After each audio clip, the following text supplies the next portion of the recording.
मेरी पूरी कोशिश होगी कि इसको जितना आसान करके आपको बता सकती हूँ बता सकूं, क्योंकि एबीजीज इतनी सिंपल नहीं है जैसे कि कोई आम इन्वेस्टिगेशन होती है। ठीक है, तो अब हम यहाँ से शुरू करते हैं कि ABGs tells us about the activity in two systems, that is respiratory system and then the metabolic system. Both systems are primarily concern with keeping the blood pH to the normal. उन लोगों के लिए जो बिल्कुल beginners हैं, मैं यहाँ से शुरू कर रही हूँ। जब आपके पास एबीजी आती है तो आप उसमें सबसे पहले पीएच देखते हैं, या पीएच हाई होगी या पीएच लो होगी। ठीक है, हम इसके दो पार्ट करते हैं। ये हम इसको इससे डिवाइड सेपरेट कर रहे हैं ताकि आप इसको मिक्स मत करें। इसको हम इससे सेपरेट कर रहे हैं, ठीक हो गया। चलें, हम पहले देखते हैं पीएच लो हो रही है। ठीक है, अब पीएच नॉर्मल पीएच हमने क्या कहा था? नॉर्मल पीएच हमने कहा था 7.4 होती है। ठीक है, 7.4। ओके, अब हम इस सिनेरियो की तरफ आते हैं कि हमारे पास लो पीएच है। लो पीएच हम जब कहते हैं इसका मतलब होता है एसिडोसिस। ठीक है, जब हम कहते हैं पीएच इज हाई यानी 7.4 से ज्यादा है, इसका मतलब होता है अल्कलोसिस या अल्कलीमिया कह लें आप इसको, दोनों सेम है, ऑलमोस्ट सेम है। अब एसिडीमिया के कॉजेज क्या हो सकते हैं या एसिडोसिस के कॉजेज क्या हो सकते हैं? या तो उसमें एसिड ज्यादा होगा या उसमें अल्कली कम होगी। ठीक है, आई विल रिपीट अगेन। जब आपके पास पीएच आप देखते हो कि लो है, लो का मतलब है एसिडोसिस है, तो एसिडोसिस के दो ही कॉजेज होंगे हमारे पास। या तो एसिड ज्यादा हो रहा है, रिटेंशन हो रही है CO2 की, या उसमें अल्कली कम हो रही है। अल्कली कम हो रही है यानी कि बाइकअप कम हो रहा है, लॉसेज हो रहे हैं या व्हाटसोएवर। तो अगर एसिड ज्यादा हो रहा है, दैट इज PCO2 ज्यादा हो रही है जो कि रेस्पिरेटरी कंपोनेंट है, तो हम उसको बोलेंगे रेस्पिरेटरी एसिडोसिस। और अगर हम उसमें अल्कली कम हो रही है जो कि मेटाबॉलिक कंपोनेंट है, तो फिर हम उसमें कहेंगे पेशेंट हैज मेटाबॉलिक एसिडोसिस। ठीक है, अच्छा, अब इसका सेकंड पार्ट है, कंपनसेशन वाले पार्ट में हम फिर बाद में आते हैं। अब इस तरफ आते हैं, दूसरी तरफ। हाई है, हम कहते हैं pH is high. PH high का मतलब है कि अल्कलोसिस है या अल्कलीमिया है। अब इसमें दो पार्ट्स हैं अगेन। अल्कलोसिस होने की रीजन क्या हो सकती है? या तो अल्कली हाई है यानी बाइकार्ब इज हाई जो कि मेटाबॉलिक कंपोनेंट है, तो मेटाबॉलिक कंपोनेंट है मतलब it will be metabolic alkalosis. Second हम देखते हैं कि हम कहते हैं कि अल्कलोसिस है। अल्कलोसिस में दूसरी चीज क्या होगी? एसिड कम हो रहा है, वॉश हो रही है CO2। CO2 is respiratory component. तो अगर CO2 वॉश हो रही है, CO2 कम है, एसिड कम है, यानी CO2 को हम एसिड कंसिडर कर रहे हैं, तो रेस्पिरेटरी कंपोनेंट है, इट विल, हम इसे कहेंगे रेस्पिरेटरी अल्कलोसिस। ठीक है, यानी रेस्पिरेटरी जो प्रॉब्लम है जिसमें CO2 वॉश हो जाती है, उसको हम यहाँ पर कहेंगे it is known as respiratory alkalosis. अगर अल्कली ज्यादा हो रहा है तो उसको हम कहेंगे मेटाबॉलिक अल्कलोसिस। अब इन सिस्टम्स को कंपनसेट करने के लिए इसका ऑपोजिट सिस्टम या इसका दूसरा सिस्टम पैरेलल सिस्टम जो है वो फौरन हरकत में आता है। कभी कभी फौरन हरकत में नहीं भी आता, थोड़ा देर से आता है। जैसे कि अगर मेटाबॉलिक एसिडोसिस है, हम पहले इसकी मिसाल लेते हैं क्योंकि आज हमने मेटाबॉलिक एसिडोसिस को ही ज्यादा पढ़ना है।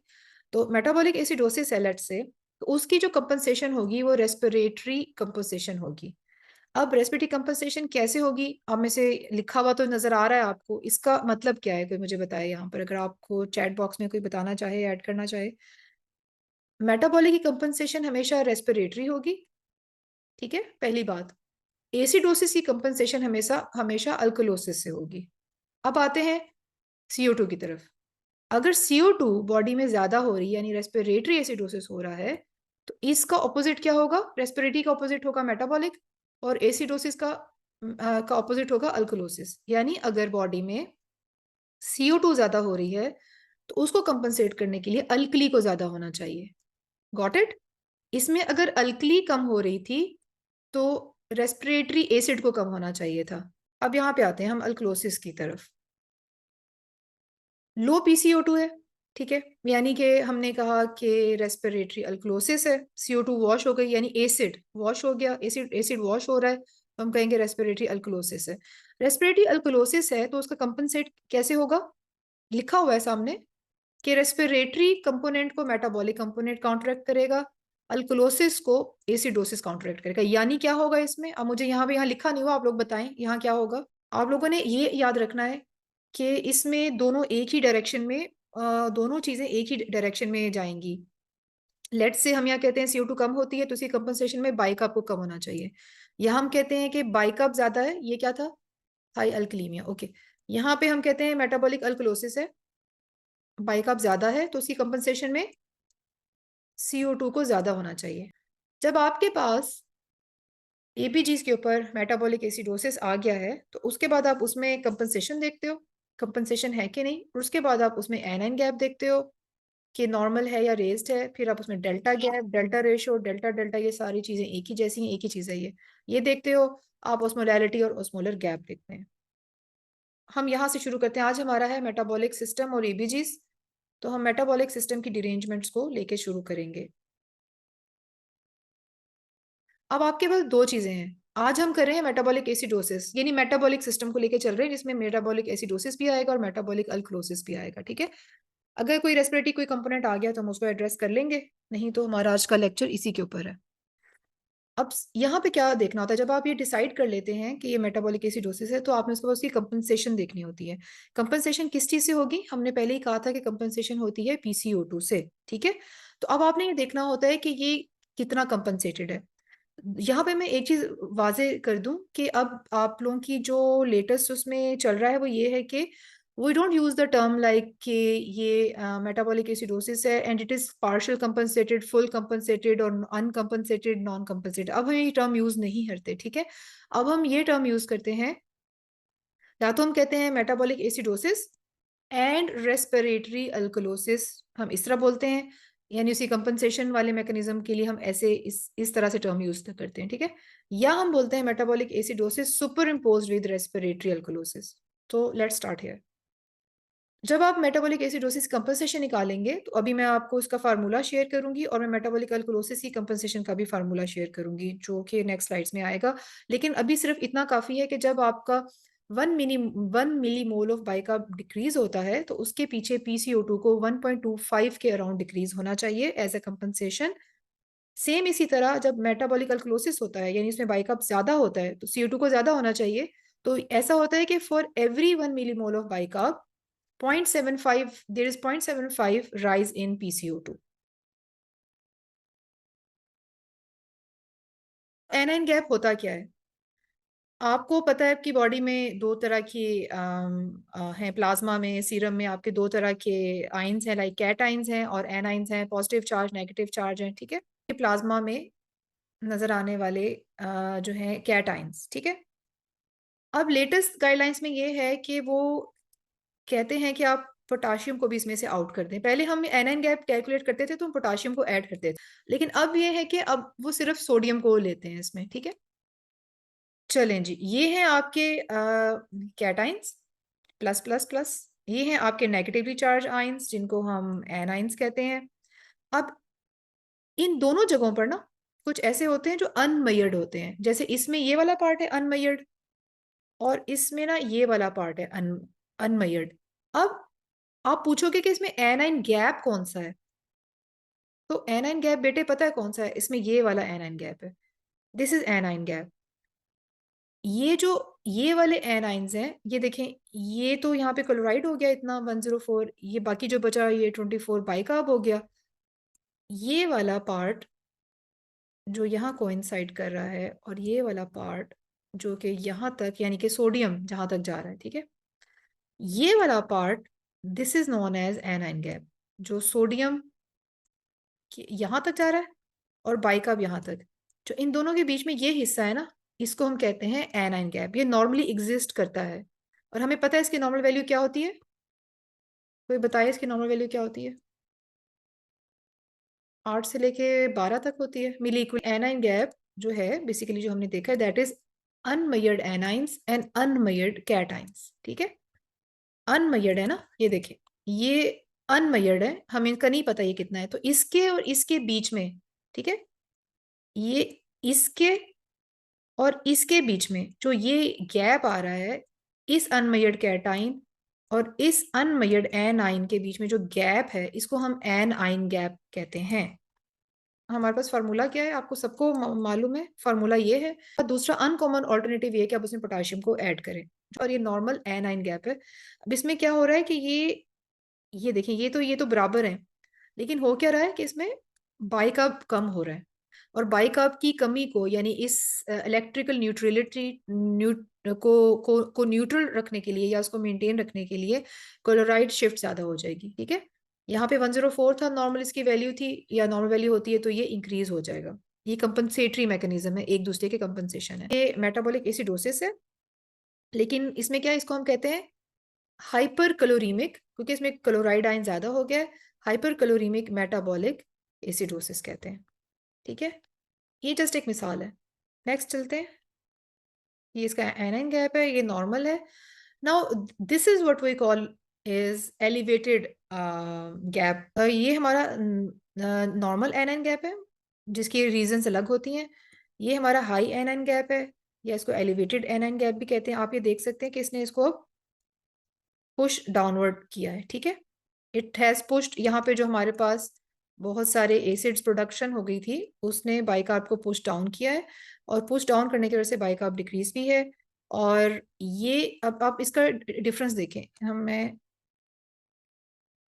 नेक्स्ट स्लाइड ये। ठीक है, अब आप ये देखें कि ये था नॉर्मल यहाँ पर, ये वाला ये इससे इंक्रीज हो गया, ये मजीद डाउन चला गया है। ठीक है, इसको हम कहेंगे हाई एनाइन गैप। इसकी समझ आई है आपको? ये नॉर्मल एनाइन गैप है। ठीक है, इसमें बाइकार्ब कम हो रहा है, इसमें बाइकार्ब कम हो रहा है, लेकिन उसकी रीजन ये है कि ऊपर से बहुत सारे नॉन स्पेसिफिक अननोन एसिड्स ने जो अंदर प्रोड्यूस हो रहे हैं, या एक्सक्रीशन कम हो गई है उनकी, या बॉडी में स्क्रीट ज्यादा हो रहे हैं, या आपने इंटेक ज्यादा कर लिया, पेशेंट ने इंटेक ज्यादा कर लिया, ड्यू टू एनी रीजंस अंदर जो भी एसिड्स प्रोड्यूस हो रहे हैं वो बाइकार्ब को पुश डाउन कर रहे हैं। ठीक है, तो वो पुश डाउन कर रहे हैं, यहाँ पे ये आपका एनाइन गैप इंक्रीज हो रहा है। कोई कंफ्यूजन है तो पूछ लें, मैं इसको दोबारा दोहरा दूंगी। नॉर्मल एनाइन गैप में क्या होता है कि इसमें आपका सिर्फ बाइकार्ब लॉस हो रहा होता है ज्यादातर, और इंक्रीज एन एन गैप में ज्यादा ये होता है कि एच आयन की प्रोडक्शन या वट एवर कंजर्वेशन रिजर्वेशन ज्यादा हो रही होती है। ठीक है, जो ऋषा आपने पूछा था कि नॉर्मल एन एन गैप में ना आपके पास बाइकार्ब जो है डिक्रीज हो जाता है, आइदर वो जीआईटी लॉसेस से हो रहा हो या रीनल लॉसेस से हो रहा हो। ठीक है, इम्पेयर्ड रीनल एक्सक्रीशन है, रीनल ट्यूबुलर एसिडोसिस है, व्हाटसोएवर, इसमें बाइकार्ब आपके पास कम हो रहा होगा। इंक्रीज एनाइन गैप में आपके पास एच आइंस यानी एसिड प्रोडक्शन ज्यादा हो रही होगी। ठीक है, पहली बात तो ये आप यहाँ पे क्लियर करें। उसके बाद हम जाते हैं वापस अपनी उसी स्लाइड पे जहाँ पे हमने छोड़ा था, ये वाला। ये देखें आप यहाँ पे, अब आपका सवाल दोबारा, आपने मुझसे पूछा कि बाइकार्ब तो दोनों में सेम है, यानी कि दोनों में कम है, तो एनाइन गैप इंक्रीज हम कब कहेंगे? आपका सवाल बहुत अच्छा है। ये देखो, बाइकार्ब यहाँ भी कम है, बाइकार्ब यहाँ भी कम है। यहाँ पे रीजन, यहाँ पे आप देखो कि ये वही खड़ा, दैट इज स्टैटिक। अभी anion gap normal anion gap है, यानी यहाँ पे एसिड प्रोडक्शन नहीं हो रही है, सिर्फ बाइकार्ब के कम होने से एसिडोसिस पैदा हो रहा है। ठीक है, हमने क्या कहा था, अल्कली कम हो जाए तो एसिडोसिस हो जाता है, मेटाबॉलिक एसिडोसिस। इसमें एनाइन गैप को कोई फर्क नहीं पड़ रहा, क्योंकि यहाँ पे एच आइंस को कोई फर्क नहीं पड़ रहा। Now come to the elevated या हाई एनाइन गैप, या इंक्रीज या रेज्ड एनाइन गैप। इसमें क्या हो रहा है, बाइकार्ब इसमें भी कम हो रहे होते हैं, लेकिन इसमें आपके पास एच आइन प्रोडक्शन ज्यादा हो रही होती है, एसिड एसिड रिटेन हो रहा होता है ड्यू टू एनी रीजन। जैसे अभी हमने पढ़ा था, उसमें डीके है, सैलिसाइलेट इंजेक्शन है, उसमें अल्कोहलिज्म है, उसमें सेप्सिस है, और क्या मिसाल थी, और सीकेडी है। ठीक है, उन सब सिचुएशन में क्या होता है कि उसमें एसिड्स बॉडी से स्क्रीट नहीं हो रहे, या आपने इंजेस्ट ज्यादा कर लिए हैं, या उनकी एक्सक्रीशन नहीं हो रही है, बॉडी के अंदर उनकी प्रोडक्शन ज्यादा होगी, जैसे कीटो एसिडोसिस होता है, सेप्टिसीमिया उसमें लैक्टिक एसिडोसिस होता है शॉक में, तो एच आइन प्रोडक्शन ज्यादा हो जाती है। उससे क्या हो रहा है कि can you see this, it has, इनकी चूंकि अमाउंट ज्यादा हो गई है, तो उन्होंने इसको पुश डाउन कर दिया है, पुश डाउन किया है, तो उससे क्या हो रहा है, या आप ये देखें, उससे ये वाला गैप इंक्रीज हो गया। कैन यू सी ये गैप? ठीक है, ओके गॉट इट, चलें, गुड, समझ आ गई आपको? तो अब ये होता है कि जब आपके पास, जब आपने एनाइन गैप निकाल लिया, तो उससे नेक्स्ट स्टेप होता है कि आप एनाइन गैप को एडजस्ट करते हैं। अगर तो एल्ब्यूमिन नॉर्मल है तो गुड, लेकिन अगर एल्ब्यूमिन नॉर्मल नहीं है, कम है, तो फिर आपको ये फार्मूला लगाना है। इन्होंने इन्होंने फॉर एग्जांपल कहा है कि लेट से कि आपने जो एनाइन गैप मेजर किया था एबीजीज में, आपने सोडियम और क्लोराइड और बाइकार्ब का फार्मूला लगा के आपने फर्ज करे निकाला है, आपका आंसर आया था 14। ठीक है, तो बॉडी में आपके पास एल्ब्यूमिन की जो भी अमाउंट थी उसको आपने 4 माइनस किया, उसके बाद उसको 2.5 से मल्टीप्लाई किया, इसमें ऐड किया, तो ऐड करने से आंसर आ गया आपका। ठीक है, इन्होंने कहा कि 1.5 इन्होंने बताया है बात। ठीक है, अब लेट से कि आपके पास एल्ब्यूमिन 1.5 है, नॉर्मली कितनी होती है, 3 से ज्यादा होती है। हाँ, 3, 3.5 ऐसी होती है। तो अगर आपके पास कम है, लाइक 1.4 है, तो अब आप ये फार्मूला लगाएं। देखिए आपके पास जो आपने मेजर किया था वो 14 था। अब जब आप एल्ब्यूमिन को फार्मूला में डालेंगे तो आपका आंसर आएगा 20। तो मुझे बताएं, पिछली स्लाइड पे जाएं। आपका पहला आंसर था 14, नॉर्मल रेंज क्या होती है इसकी, 8 से 12। तो जब आपका आंसर 14 आता है ना, तो आप सोचते हो कि नहीं इतना ज्यादा तो नहीं है, थोड़ा सा ही रेज्ड है, मतलब माइल्डली रेज है, इट्स ओके वगैरह वगैरह। ठीक है, लेकिन इसमें फर्क तब पड़ता है जब आप, अगर आपके पास एल्ब्यूमिन की उन्होंने एल्ब्यूमिन की वैल्यू दी हुई है या वार्ड में है और आपको पता है आपके पेशेंट की एल्ब्यूमिन कम है, आप एल्ब्यूमिन को उसमें से माइनस करते हैं, ये फार्मूला लगाते हैं और उसको उसमें से एडजस्ट करते हैं, निकालते हैं, तो आपका आंसर आ गया 20। ये तो बहुत ज्यादा है। ओके, तो आपको आइंदा से एल्ब्यूमिन को एनाइन गैप को निकालने और ऐड करने में ये बहुत जरूरी है कि आप एल्ब्यूमिन को ना भूलें। अच्छा, अब आप इस स्लाइड की भी तस्वीर ले लें, इसका स्क्रीनशॉट ले लें। ये आपके पास सिनेरियो है, ये सिनेरियो नहीं, आपके पास रीडिंग्स हैं बच्चों। आप लोग चलो एक्टिव हो जाओ सारे, शाबाश, और इसको सॉल्व करो। रीशा ने बताया एसिडी का है। अच्छा रीशा, ये बताएं बेटे कि फिर आगे बताओ, इसमें रेस्पिरेटरी कंपोनेंट इसमें कंट्रीब्यूट कर रहा है या इसमें मेटाबॉलिक कंपोनेंट कर रहा है। आपके पास मेटाबॉलिक कंपोनेंट है। ठीक है, अब जब आप देखते हो कि ये मेटाबॉलिक एसिडोसिस है, तो अब आपने इसके बाद क्या करना था, नेक्स्ट स्टेप क्या करना था, आपने इसमें देखना था, आपने इसमें कंपनसेशन देखनी है। कंपनसेशन देखने के लिए फार्मूला मैं आपको दोबारा दिखा देती हूँ। अब आप यहाँ पे इसकी कंपनसेशन देखेंगे, एवेल्युएट कंपनसेशन, ये फार्मूला है। अब मेरी आप लोगों से गुजारिश है कि आप ये फार्मूला अप्लाई करें और काइंडली बताएं कि इसमें अब इसको कंपनसेट रेस्पिरेशन ने करना है, यानी CO2 ने कंपनसेट करना है, तो मुझे फार्मूला लगा के बताएं कंपनसेटेड है या नहीं है। ईशा, रीशा का आंसर है 28। बाकी कोई सॉल्व नहीं कर रहा है इसको। अगर आप लोग बेटे सॉल्व नहीं करोगे फिर आपको इसकी समझ ही नहीं आएगी। आई रिक्वेस्ट एवरीवन कि आप इसको सॉल्व करें तो हम आगे चलेंगे। ये हमारे पास 4-5 एक्सरसाइजेज हैं बस, इसके बाद हमारा आज का सेशन ऑफ हो जाएगा और बाकी हम कल करेंगे, वो ज्यादा मुश्किल पार्ट है। Mudassir 29, Reesha again 29, Usama 29, good. तो आप लोग करीब करीब हैं, चले हम इसको देखते हैं। अब हमने देखना है कंपनसेटेड था कि नहीं। यस, अप्रोप्रिएटली कंपनसेटेड, क्योंकि आपका भी 28 और 29 जवाब आ रहा है और यहाँ पे भी एबीजीज में भी 28 आंसर है, जो कि काफी करीब करीब है। अब आप लोगों ने देख लिया कि ये कंपनसेटेड है, यानी कि इसमें कोई साथ एडिशनल रेस्पिरेटरी डिसऑर्डर नहीं है, सिर्फ मेटाबॉलिक एसिडोसिस है। जब हम मेटाबॉलिक एसिडोसिस पे आते हैं तो फिर हम क्या करते हैं, एन कैलकुलेट करते हैं। अब आपके पास रीडिंग्स लिखी हुई है, सोडियम क्लोराइड बाइकार्ब तीनों लिखे हुए, ये तीनों 140, 116, 140। इसको आप लोग प्लीज बाइकार्ब, अब मुझे एन गैप कैलकुलेट करके बताएंगे आप, फिर मैं आगे चलूंगी। मैं उसामा ने कर लिया, उसामा का आंसर है 10। बाकियों के क्या आंसर है देखते हैं। 10, ओके। ताहिर और बाकी लोग देखो, 116 में 14 ऐड करें तो बन जाता है 130, और 140 में से 130 माइनस करें तो बनता है 10। मुदस्सिर का 10 है, ओके चलो let's see the answer. Reesha का भी 10 है और आंसर इज 10। तो anion gap is normal, yes और no, yes anion gap is normal.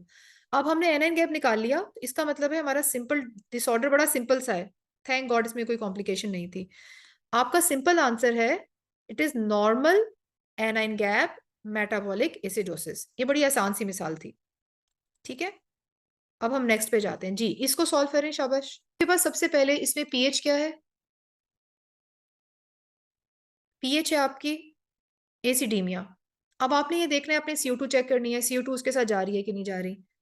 इसका मतलब है कि CO2 तो उसके साथ नहीं जा रही, CO2 को ज्यादा होना चाहिए था अगर रेस्पिरेटरी होता। इसका मतलब है कि अल्कली कम हो रही है ना, इसका मतलब क्या है, मेटाबॉलिक एसिडोसिस। गुड, उस्पा ने हमें पहुंचा दिया है जवाब तक, मेटाबॉलिक एसिडोसिस है। अब उसका कंपनसेशन किससे होगी? PCO2 से। अब आप इसको सॉल्व करें। इसमें बाई का अब ये 12 है, ठीक है। 1.5 को मल्टीप्लाई करेंगे 12 से, उसके बाद उसमें ऐड करेंगे 8। वैसे इसमें प्लस माइनस होता है, ये भी बता दूं, यहाँ +-2 भी होता है। मैं लिख देती हूँ, ओके। यहाँ पे इन्होंने नहीं लिखा हुआ, यहाँ पे आप करते हैं प्लस, ओहो फिर इस्तेमाल कर, यहाँ आप करते हैं +-2, ठीक है। चले, अब आप दे देखें कि आपकी कंपनसेशन है या नहीं है।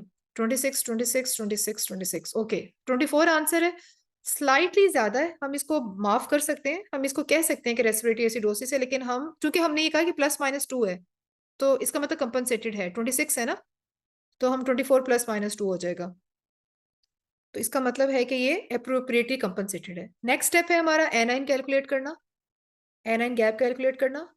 अब 94 और 12 को प्लस करेंगे और उसके बाद 128 में से माइनस करेंगे। जी आंसर आने शुरू हो गए हमारे पास। आंसर है 22, 23, ओके सॉरी 22, गुड 22, ठीक है, बिल्कुल ठीक है। 22, 22 मुदस्सिर ताहिर 22। चले हम देखते हैं, 22 इज द आंसर। तो ये अब ये बताएं, ये रेस है, ये एनाइन गैप रेस है या नहीं है? इसका हम फाइनल क्या लिखेंगे इधर?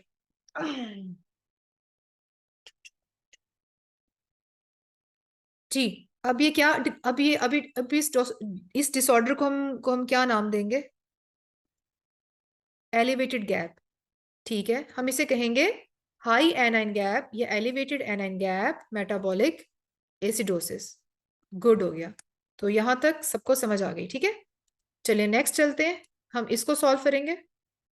58 years old man with diabetes mellitus and CKD and presents with abrupt onset of dyspnea in 2 hours। अब ये उसकी एबीजीज हैं, ये मजे की एबीजीज हैं। यहाँ आप लोग बताएं तो आप लोगों का पता चले आप लोगों को क्या समझ आई है।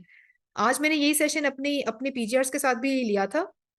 ये इसको सॉल्व करने से पहले थोड़ा सा आपको ये बता दूं कि बच्चों, जब कभी कभी आपको ना आईसीयू में ये एबीजीज मिलती हैं, देखने में ऐसे नॉर्मल सी शक्ल होती है, थोड़ी सी लग रहा होता है कि नॉर्मल है, टूवर्ड्स नॉर्मल है, तो मैं अपने पीजीआर्स को, बच्चों को ये कहती हूँ, बच्चे कहते हैं मैडम ये तो नॉर्मल है, तो मैं कहती हूँ जो नॉर्मल है ना वही सबसे ज्यादा एब नॉर्मल है, इस बात को याद रखना।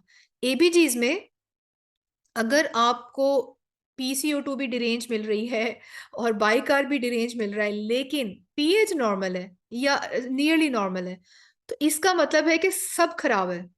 इसका मतलब है कि दोनों सिस्टम्स ने जोर लगाया है कि किसी तरह पीएच नॉर्मल हो जाए, ठीक है। रेस्पिरेटरी सिस्टम भी आउट ऑफ ऑर्डर है और मेटाबॉलिक सिस्टम भी आउट ऑफ ऑर्डर है। तो इसमें ना आप फिर क्या करते हो, इसमें आप इसको चलेंगे उसी तरतीब के साथ।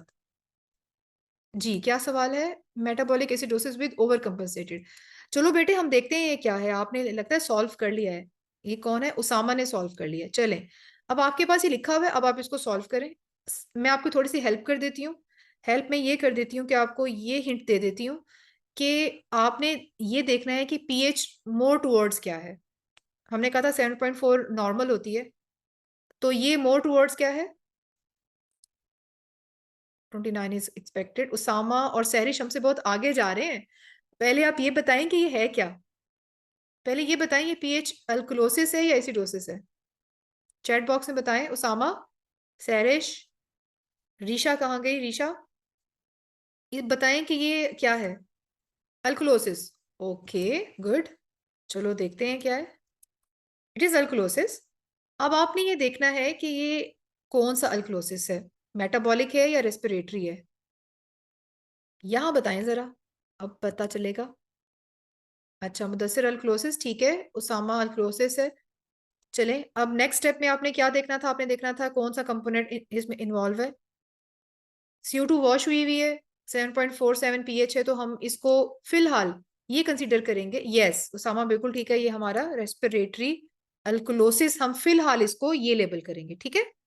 वो बाद में आएगा कि किसने किसको कंपनसेट किया। यस मुदस्सिर बिल्कुल ठीक है आपका आंसर, उस्पा का भी ठीक है, वेल डन। चलें, अब आप देखें, इसको एवेल्युएट करें, इसकी कंपनसेशन। अब हमने कहा था कि जब रेस्पिरेटरी डिसऑर्डर होगा तो उसको कंपनसेट करेगा मेटाबॉलिक, यानी इसको बाइकार्ब ने कंपनसेट करना है, दोनों सेम डायरेक्शन में नीचे जा रहे हैं, ठीक है। अब आप ये देखेंगे कि इसका फार्मूला तो ऐसे था कि हमने कहा था फॉर एवरी 10 mmHg, मैं यहाँ लिखती हूँ, इसमें ये था कि for every 10 mmHg of CO2 down हो या अप हो, तो bicarb will fall for every 20, fall करता है 2, bicarb will fall 2 for every 10। तो नॉर्मल हम CO2 कंसीडर करते हैं 40, इस टाइम है ये 20 है। फॉर एवरी 10 यानी ये for every 10 bicarb will go down to 2 + 2 = 4। तो बाइकार्ब को असूलन होना चाहिए था, बाइकार्ब नॉर्मली कितना होता है, 24 होता है, तो यहाँ पे हमारे पास आ रहा है 14। इसका मतलब क्या है, अब इसका आंसर दे, मैंने आपको सारा सॉल्व कर दिया, इसका आंसर दें, बताएं। मैंने आपको कंपनसेशन में आंसर निकाल दिया है कि असूलन बाइकार्ब को होना चाहिए था 24 में से माइनस करें 4, तो असूलन बाइकार्ब को होना चाहिए था 20, और बाइकार्ब आ रहा है 14। ठीक है, अब आप ये बताएं कि ये क्या है, पहले बताएं कंपनसेट है कि नहीं, या ये ओवर कंपनसेट है। ओवर कंपनसेट है तो ये क्या है, एडिशनल 7 पेशेंट को मेटाबॉलिक एसिडोसिस है। कंपनसेट होते होते बाइकार्ब इतना कंपनसेट हो गया कि वो एक्सपेक्टेड से भी नीचे चला गया, और मेटाबॉलिक एसिडोसिस जो है पैदा हो गया बॉडी में। पेशेंट को रेस्पिरेटरी अल्कुलोसिस और मेटाबॉलिक एसिडोसिस है। अब जब आपके पास मेटाबॉलिक एसिडोसिस आ जाता है तो फिर आप नेक्स्ट स्टेप क्या करते हैं, एनाइन गैप निकालते हैं। एनाइन गैप अब निकालें इसका, ये सारी कैलकुलेशंस है, मैथ्स है, माइंड गेम्स। 128 है, 135 में से 128 निकालें तो आंसर निकल आया हमारा 17, 7। 135 में से 128 निकालेंगे तो आंसर आएगा 7। यस ठीक है, ताहिर उसामा 7, 7, 7, 7, यस। तो दिस इज 7, तो ये नॉर्मल है। अब इसका असल डायग्नोसिस अब क्या बनेगा, यस 7 सैरिश, बिल्कुल ठीक है, शाबाश। तो अब आप ये बताएं कि इसका असल डायग्नोसिस अब क्या है। अब इसको हम क्या, डायग्नोसिस नहीं, हम इसका हम मेटाबॉलिक डिसऑर्डर अब हम क्या लिखेंगे, क्या है इसका मेटाबॉलिक डिसऑर्डर है respiratory alkalosis with normal anion gap metabolic acidosis. ठीक है, यहां तक हो गया। इसके बाद आपके लिए एक और स्लाइड है, लास्ट है आई थिंक, उसके बाद हमारा खत्म है सेशन, वैसे भी 10:15 होने वाले हैं। चलें, एग्जाम्पल नंबर 4, आई होप ये लास्ट है, इसके बाद एक और स्लाइड है जी। चलिए इसको सॉल्व करें। पीएच है 7.09, ठीक है, एसिडिक है। फिर हम चलते हैं देखने के लिए कि ये CO2 की वजह से है, नहीं CO2 की वजह से नहीं है, ये बाइकार्ब की वजह से है। इसका मतलब है कि ये मेटाबॉलिक एसिडोसिस है। अगर मेटाबॉलिक एसिडोसिस आ जाए आपके पास तो फिर हम उसकी कंपनसेशन देखेंगे कि CO2 कंपनसेट कर रही है कि नहीं कर रही। इन्होंने लिखा नहीं करी, लेकिन आप इसको फार्मूला लगा के निकाल के बताएं मुझे कि आपकी CO2 जो कितनी आ रही है। 1.5 को मल्टीप्लाई करेंगे बाइकार्ब है 11, 11 के साथ मल्टीप्लाई करें, और उसके बाद उसमें से 8 को निकाल दें, और यहाँ पे हम इसमें एक फिक्रा और ऐड करेंगे। यहाँ पर ये होता है, मैंने पहले भी बताया था, यहाँ होता है +-2। ठीक है जी, 24, 23, 23, ओके, 23, 23, 23, 24। तो आपकी एक्सपेक्टेड PCO2 जो थी वो 23 होनी चाहिए थी, हाँ ये आई, लेकिन आपकी ABGs पे तो आ रही है 34, यानी एक्सपेक्टेड से बहुत ज्यादा आ रही है। तो इसको हम क्या बोलेंगे फिर, इसको क्या कहेंगे, ये क्या है, एक्सपेक्टेड 23 थी, लेकिन उससे ज्यादा एक्सपेक्टेड से जब CO2 ज्यादा होती है तो फिर उसे हम क्या कहते हैं, नहीं कंपनसेटेड नहीं, इसको हम ये बताएं, इसको रेस्पिरेटरी एसिडोसिस बोलेंगे या अल्कोलोसिस बोलेंगे, ये बताएं। कंपनसेशन तो उसने अच्छी नहीं की, रेस्पिरेटरी अल्कोलोसिस, अस्पा कह रही है अल्कोलोसिस। अच्छा दोबारा सोच लो बेटे, मैं आपको दोबारा चांस देती हूँ। देखो एक्सपेक्टेड थी 23, ऐसी है ना, if I am not wrong, तो या 24 थी, और प्लस माइनस कर लो तो चली जाती है ज्यादा से ज्यादा 24 ± 26 हो जानी चाहिए, लेकिन आपकी आ रही है 34। आपकी तो ABGs पे 34 है, एक्सपेक्टेड से बहुत ज्यादा ऊपर है, तो इसका मतलब है कि उसको good respiratory acidosis, very good. ये किस किसने जवाब दिए हैं, रेस्पिरेटरी एसिडोसिस, सैरिश जी बेटे, रेस्पिरेटरी एसिडोसिस बिल्कुल ठीक कह रहे हो आप। उसामा रेस्पिरेटरी एसिडोसिस जी, Reesha respiratory acidotic as carbonic acid increase, ठीक है। तो ये आपका रेस्पिरेटरी एसिडोसिस है, ठीक है, बिल्कुल गुड। अब आपके दो एसिडोसिस इकट्ठे हो गए। अच्छा, अब जब आप मेटाबॉलिक एसिडोसिस निकालते हो फिर उसके बाद आप क्या करते हो, एन गैप निकालोगे, और मैंने निकाल दिया है पहले ही चलो अब निकल आया है, एन गैप आ गया है 12, 12। अब यहाँ पे आपका एक और इम्तिहान है। चलो अब आप लोग बच्चों एक और चीज देखो, इसमें गौर करो, इस स्लाइड में इन्होंने एल्ब्यूमिन भी दी हुई है, तो हमने थोड़ा सा इसको मजीद इसमें इसको कॉम्प्लिकेट करने की कोशिश की है, ताकि आप लोग सारे फार्मूले आज लगा लो। तो अब आप इसमें एडजस्टेड एन गैप निकालोगे, ये फार्मूला है एडजस्टेड एन गैप का।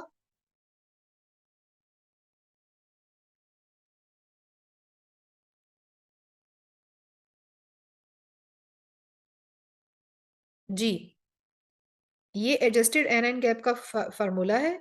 आपका आंसर है 12।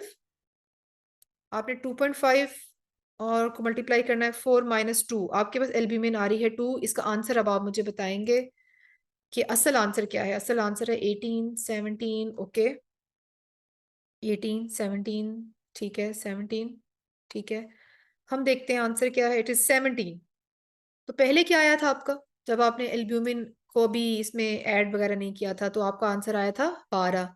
जब आपने इसको एल्ब्यूमिन के मुताबिक ये देखा यहाँ पे एल्ब्यूमिन इतनी है, और फिर आपने उसको फार्मूले में लगाया, तो आपने देखा कि नहीं भाई ये तो नॉर्मल नहीं है, एन एन गैप तो बहुत ज्यादा है, इट इज 17। तो अब आपका डिसऑर्डर किस कैटेगरी में फॉल करता है, it is high anion gap या raised anion gap, metabolic acidosis, और प्लस इसको रेस्पिरेटरी एसिडोसिस भी है। तो आप ये ऑस्मोलर गैप को देख लो। पहले तो ये क्या, ऑस्मोलैरिटी लेते कैसे, ऑस्मोलैरिटी सॉरी लेते कैसे हैं, ये होती है कि ये फार्मूला है, सोडियम को 2 से मल्टीप्लाई करते हैं, ग्लूकोज को 18 पे डिवाइड करते हैं, BUN को 2.8 पे डिवाइड करते हैं, इनको सबको आपस में प्लस कर लेते हैं। इसका आंसर होना चाहिए ये नॉर्मल है। ये इसका फार्मूला है, ये आप लोगों को हर जगह पे मिल जाएगा। आप जब एबीजीज में, ये हमें कुछ एबीजीज में मैंने आपको दिखाया था कि हमारे पास ये रीडिंग्स होती हैं, ये तो खैर हमारे पास लैब से भी आ जाती हैं, BUN आपके पास लैब से भी आ जाता है, तो आप वहां से भी ले सकते हैं। ग्लूकोज आपको ग्लूकोमीटर से मिल जाएगा।